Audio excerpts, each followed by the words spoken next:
Dios me respondió, pero no de la forma que yo esperaba. Aquella noche recé como quien se ahoga y ya no distingue el agua del aire. No pedí milagros, ni señales, ni promesas. Solo pedí silencio. Pero el silencio fue lo único que no llegó. La habitación se llenó de una luz pálida, sin origen. No venía del techo ni de las paredes, parecía brotar del aire mismo. Entonces lo vi. No descendió del cielo ni atravesó la pared. Simplemente estaba allí, como si siempre hubiera estado esperándome. No tenía alas visibles. Eso fue lo primero que me inquietó. Su voz no era fuerte, pero cada palabra pesaba más que un grito. No temas, dijo. He escuchado todas tus oraciones. Sentí alivio. Un alivio peligroso.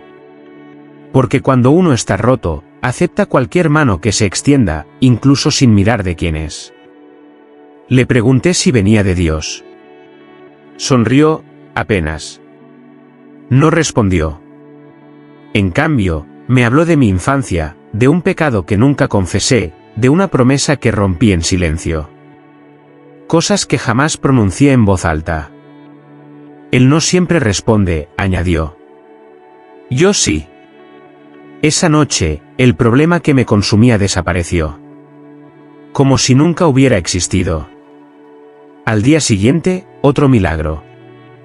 Y otro más. Todo lo que pedía se cumplía antes de terminar la oración. Pero algo comenzó a cambiar.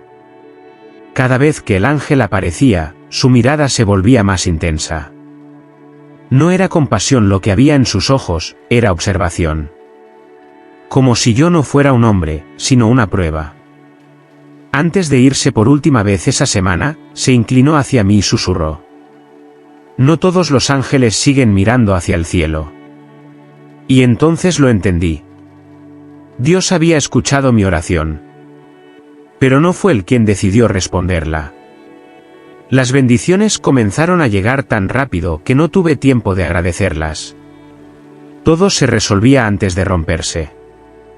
Las deudas desaparecieron, las discusiones se apagaron solas, incluso los recuerdos que me atormentaban perdieron fuerza, como si alguien los hubiera tocado con guantes. Cualquiera habría llamado a eso gracia divina. Yo también lo hice, al principio.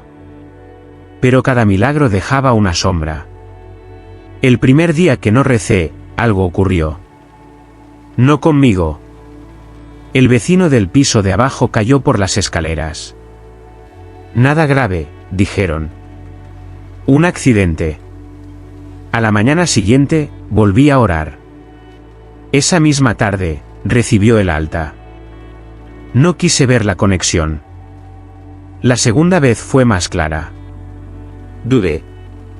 Dudé de seguir pidiendo. Dudé del ángel.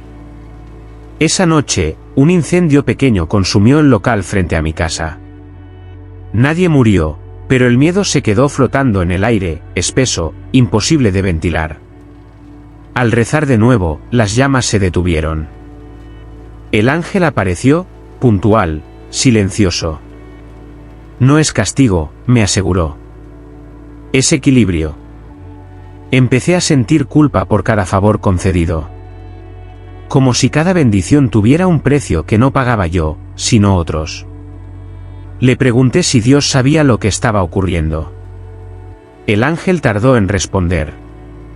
Caminó alrededor de mí, despacio, observando mis manos temblorosas. Dios escucha a muchos, dijo finalmente. Pero no siempre actúa. Yo no tengo ese problema. Sus palabras no traían consuelo. Traían certeza. Y la certeza puede ser más aterradora que la duda. Aquella noche soñé con un cielo inmóvil, sin tronos ni coros. Solo puertas cerradas. Y frente a ellas, ángeles que ya no esperaban órdenes. Al despertar, comprendí algo que me heló la sangre. Mis oraciones ya no eran súplicas. Eran órdenes. El ángel regresó con algo que nunca había visto en sus manos. No era un objeto. Era una ausencia. Donde debía haber un libro, el aire parecía más denso, como si las palabras aún existieran, pero se negaran a mostrarse por completo. Sentí un peso en el pecho antes incluso de entender qué era. Esto no pertenece a los hombres, dijo. Tampoco a la iglesia. Le pregunté si era la Biblia. Negó con la cabeza. La Biblia es lo que se permitió recordar. Me explicó que, antes de que el canon fuera sellado, hubo textos que hablaban demasiado claro. No de obediencia, sino de error. No del amor de Dios, sino de sus límites. Esos textos no fueron destruidos, fueron velados. Ocultos a la vista, pero no a los ángeles. Este es uno de ellos, susurró. El libro que no debía ser leído. Cuando me acerqué, vi palabras formarse y deshacerse, como si el libro respirara. Leí una frase antes de que desapareciera, y el cielo dudó. Sentí miedo. No por mí, sino por lo que significaba. Le pregunté su nombre. Todos los ángeles tenían uno. Miguel, Gabriel, Rafael. Él se quedó en silencio. Los nombres también se borran, respondió, cuando dejan de servir. Busqué ese nombre en todo lo que conocía. Escrituras, rezos, himnos. Nada. Era como si nunca hubiera existido oficialmente. ¿Eres un ángel caído?, pregunté. Sonrió, pero no con orgullo. Con cansancio. Caer implica elegir. Yo solo, recordé. Antes de irse, cerró el libro inexistente y me dejó una última frase flotando en la habitación. La fe no se rompe cuando dudas de Dios. Se rompe cuando descubres que el cielo también duda de sí mismo. Esa noche, entendí algo irreversible. No todo lo oculto fue escondido por el mal. Nunca imaginé que un ángel pudiera hablar con voz quebrada. Esa noche no apareció envuelto en luz. La habitación estaba oscura, y aún así su silueta era visible, como una sombra que no necesitaba pared. No dijo no temas. Esta vez, fue él quien parecía inquieto. ¿Alguna vez has obedecido una orden que sabías injusta?, me preguntó. No supe responder. Él tampoco esperó una respuesta. Me habló del principio, cuando el cielo aún no era jerarquía sino propósito. Los ángeles no decidían, ejecutaban. Cada mandato de Dios era perfecto, hasta que comenzó a doler. Ciudades borradas, plegarias ignoradas, inocentes sacrificados en nombre de un plan que nadie entendía. No dudé de su poder, confesó. Dudé de su silencio. Dijo que la duda no nació como rebelión, sino como compasión. Ver a los hombres suplicar sin respuesta fue la grieta. Una grieta pequeña, pero suficiente. Yo escuchaba sin respirar, porque entendía demasiado bien ese sentimiento. Lucifer gritó, continuó. Yo no. Yo observé. Por eso nadie habló de él. Porque no se alzó contra Dios, simplemente empezó a actuar sin esperar permiso. Corrigió lo que consideró errores. Salvó a quienes no estaban destinados a ser salvados. ¿Y Dios lo sabe?, pregunté. El ángel alzó la mirada, por primera vez hacia arriba. Dios lo sabe todo, dijo. Pero saber no siempre significa detener. Antes de irse, se acercó tanto que pude sentir el frío del cielo. No soy tu tentación, susurró. Soy la prueba que Dios nunca quiso explicar. Y entonces lo comprendí con terror. No estaba frente a un enemigo de Dios, sino frente a una duda que él permitió existir. El ángel no vino esa noche para conceder nada. No hubo luz, ni milagros, ni promesas. Solo una pregunta que cayó como una piedra en medio de mi fe. ¿Alguna vez has querido no elegir? Intenté responder con una oración, pero las palabras se negaron a salir. Él se sentó frente a mí, como lo haría un juez cansado de escuchar excusas. Me habló del libre albedrío. No como un regalo, sino como una carga.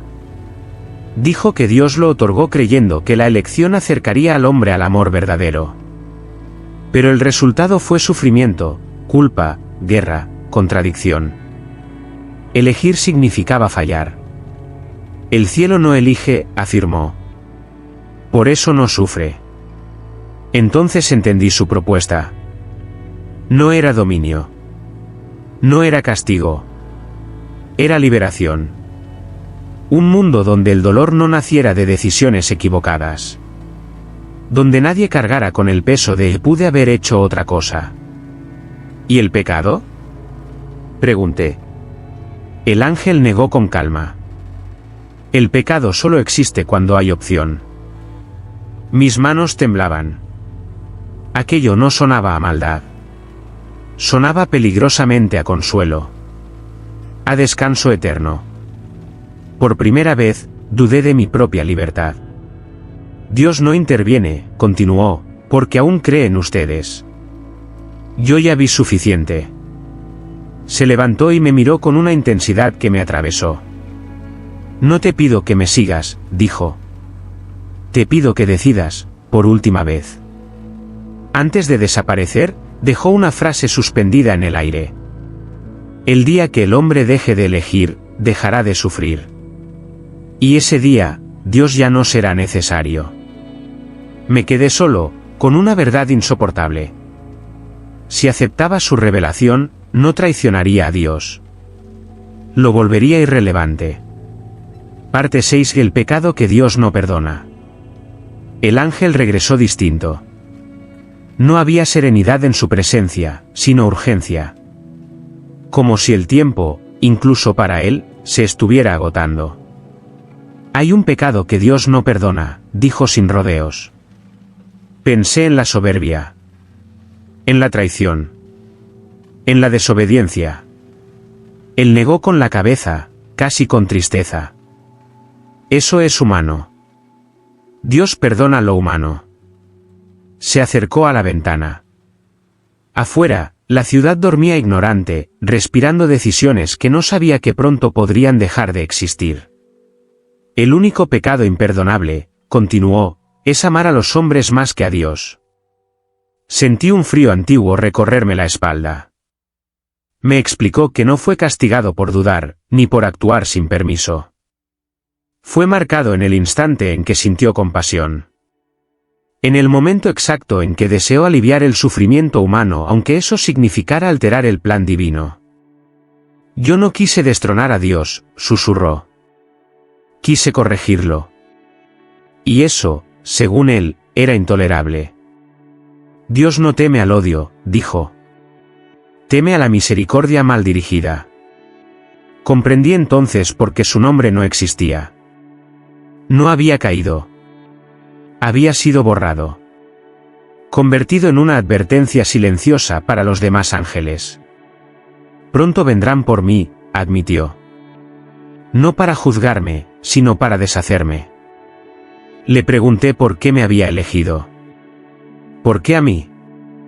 Me miró con una mezcla de esperanza y resignación. Porque cuando dudaste de Dios, respondió, no lo hiciste por orgullo, sino por dolor. Antes de irse, dejó su confesión final.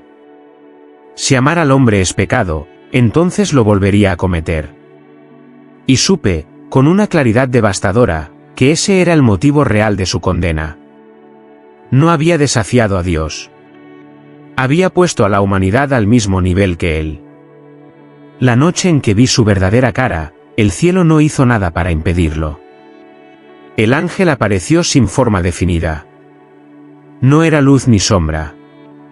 Era algo intermedio, inestable, como si ya no perteneciera a ningún lugar. Comprendí entonces que los ángeles no tienen un rostro propio, adoptan el que necesitamos para creer. Esto es lo que soy, dijo, cuando dejo de fingir. No vi maldad. Tampoco bondad. Vi función. Propósito puro, desnudo, imposible de amar. Los ángeles no fueron creados para sentir, fueron creados para cumplir. Y cuando uno empieza a sentir, deja de ser útil. ¿Entonces todo fue una mentira?, pregunté. No, respondió. Fue una interpretación. Me explicó que los ángeles no conocen la moral como los hombres. No entienden el bien y el mal, solo entienden orden y desviación. Ayudarme no fue un acto de amor, sino un experimento. Una forma de probar que el plan divino podía ser modificado sin destruir la creación. Dios crea, dijo. Los ángeles mantenemos la forma. Yo quise cambiarla. Su voz comenzó a fracturarse. No por dolor, sino por pérdida de coherencia. Estaba siendo reclamado. Ellos vienen, susurró. No para castigarme, sino para corregir el error que soy. Le pregunté si volvería a hacerlo. Sí, sabiendo el final, volvería a intervenir. Su respuesta fue inmediata. Sí. Porque por primera vez, confesó, vio a una criatura elegir creer aun cuando la fe dolía. Eso lo había cambiado. Irreversiblemente. Antes de desaparecer, dejó caer su última verdad. Los demonios odian a Dios. Los ángeles no. Los ángeles solo descubren que obedecer no siempre es lo mismo que ser justo. Y entonces entendí algo que me destruyó por dentro. La verdadera cara de un ángel. No es monstruosa. Es incómodamente honesta. Dios me habló, y no fue como lo había imaginado toda mi vida. No hubo truenos, ni visiones, ni coros celestiales. No escuché una voz externa. La palabra nació dentro de mí, pesada, definitiva, como una verdad que siempre estuvo allí y recién ahora se atrevía a despertarse. No tengas miedo, dijo. Él ya no puede oírte. Supe de inmediato a quién se refería. El ángel había desaparecido. No sentí alivio. Sentí un vacío brutal, como cuando se apaga una luz que ya se había vuelto necesaria. Le pregunté a Dios por qué permitió todo. ¿Por qué dejó que un ángel dudara, interviniera, me hablara? La respuesta no fue ira. Fue tristeza. Porque la fe que nunca es puesta a prueba no es fe, respondió. Es costumbre. Me mostró algo que jamás había considerado. El ángel no fue un error. Fue una prueba. No para mí solamente, sino para la humanidad. Una tentación distinta, más peligrosa que el pecado. La idea de que el sufrimiento puede ser eliminado sin perder algo esencial. Él quiso salvarlos del dolor, continuó. Yo quise que aprendieran a elegir aún con dolor. Comprendí entonces el verdadero conflicto. No era cielo contra infierno. Era control contra libertad. El ángel ofrecía paz sin decisión. Dios ofrecía amor, con riesgo. ¿Y ahora qué esperas de mí?, pregunté. El silencio regresó por un instante. Luego, una última frase. Que sigas creyendo, incluso después de haber entendido demasiado. La presencia se desvaneció. No hubo despedida. Me quedé solo, con una fe herida, incompleta, peligrosa. Porque ya no creía por ignorancia. Creía a pesar de saber. Y supe que esa era la única fe que Dios aceptaba. La última vez que recé, no pedí nada. No milagros. No respuestas. Ni siquiera perdón. Me arrodillé por costumbre, por memoria muscular del alma, y esperé. El silencio llegó puntual. Esta vez, no fue roto por alas ni por voces antiguas. El ángel no volvió. Dios tampoco habló. Al principio sentí traición. Luego entendí, la fe no siempre es diálogo. A veces es monólogo, y aún así, debe ser pronunciado. La vida continuó. La ciudad siguió respirando decisiones. Personas eligiendo, equivocándose, amándose, sufriendo. Nada fue corregido. Nada fue suavizado. el mundo volvió a ser peligrosamente libre. Un día, frente al espejo, me descubrí preguntándome algo que jamás habría osado formular antes. ¿Y si el ángel tenía razón? No porque odiara a Dios, sino porque había visto demasiado dolor. Porque había sentido el alivio de no elegir, aunque fuera por un instante. Porque el silencio divino ya no me parecía vacío, sino responsabilidad. Comprendí entonces la verdad más incómoda de todas. Dios no se retiró. Se contuvo. Nos dejó solos no por abandono, sino por respeto. Porque intervenir siempre habría convertido la fe en obediencia ciega, y el amor en reflejo automático. Esa noche hice mi última oración. No hacia el cielo. Hacia adentro. Si existes, susurré, déjame elegir incluso si elijo mal. No hubo respuesta. Y por primera vez, entendí que ese silencio no era ausencia. Era confianza. A veces me preguntan si todavía creo en Dios. Nunca sé cómo responder. Porque creer ya no significa esperar milagros, ni señales, ni ángeles que aparezcan cuando la fe se debilita. Creer ahora es aceptar que el cielo puede guardar silencio, y aún así no estar vacío. El ángel nunca regresó. Dios tampoco habló de nuevo. Pero algo quedó en mí. Una herida suave, como una cicatriz que no duele, pero recuerda. Comprendí que la fe verdadera no es obediencia sin preguntas, ni rebeldía disfrazada de compasión. Es elección. Tal vez el ángel fue borrado. Tal vez Dios lo permitió todo. Tal vez ambos tenían razón, y ese es el verdadero castigo. Porque si el cielo duda, si los ángeles se quiebran, si Dios se retira un paso atrás, entonces la responsabilidad es nuestra. Y desde entonces, cada vez que rezo, no espero respuesta. Espero valor.